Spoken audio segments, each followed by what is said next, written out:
everyone, Triti here, speech pathologist, and I am here to share with you another idea of something that you can do to help your child develop their language skills. So far, in some of my other videos, I've spoken about following your child's interests, providing comments, using repetition, creating opportunities to communicate, and offering choices. And you might see me doing some of those in today's activity.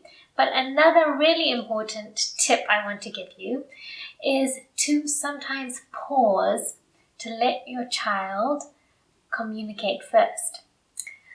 So for me to highlight just how important this is, I'd like you to think about when you're speaking with someone, have you ever been in a conversation where the other person has spoken quite a lot and they haven't really given you much opportunity to speak, or they haven't asked many questions about you? How did that make you feel? I think you would feel that they weren't that interested in you.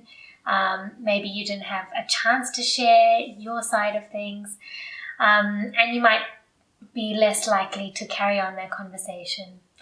So if we think about it on a child's level, if we are talking to them all the time and not giving those pauses, then there are not enough opportunities for your child to initiate interaction, and they might become less engaged in that interaction, and they are not encouraged to keep making initiations or to keep starting to interact with you. So that's why pausing is just as important as all the other strategies that I have already spoken to you about. So today's activity is a messy play activity. So I've just got some corn flour and water here, and it's made this white sort of liquid, and I've hidden different objects in there so that it's a good way to hide things in there and talk about what you're finding, and to pause and let your child show you what they found and maybe tell you or communicate in some way. Also, to create an opportunity for them to make a choice, you could add some color to it as well. So I've got some red and green. So I might choose red and then put some in, and again, maybe a little bit at a time, and then ask if they want more to provide that other opportunity for them to communicate. So I'm going to put a little bit in, and then I might look at them again, and that's also a pause. I might just pause, but use my facial expression to show them that I am expecting something from them, or I am interested to see what they are doing to communicate. So then maybe I would put more if they say more, or if they smile, or make any gestures or point. And then I could mix it and say mix, mix, mix. And I've got this bright pink liquid now with lots of different things inside. So, of course, I could have a turn and try to find something and talk about what I found. So I found a big spoon. It's a big spoon. So I'm commenting on what I found, repeating those comments. Then I could put it back, and then I would also just pause sometimes.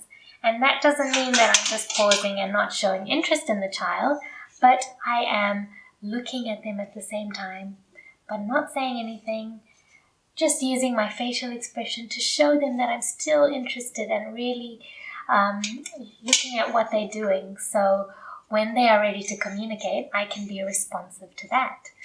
And when you pause, your child may show you something, so they might pick out something like the small spoon and show it to you, and then you can add a comment like, oh, small spoon, small spoon.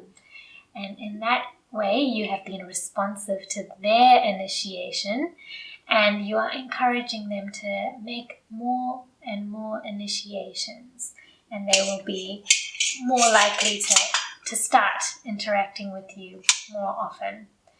So that's my tip for you this time. Try to use pausing as a way to give your child the opportunity to start interacting with you.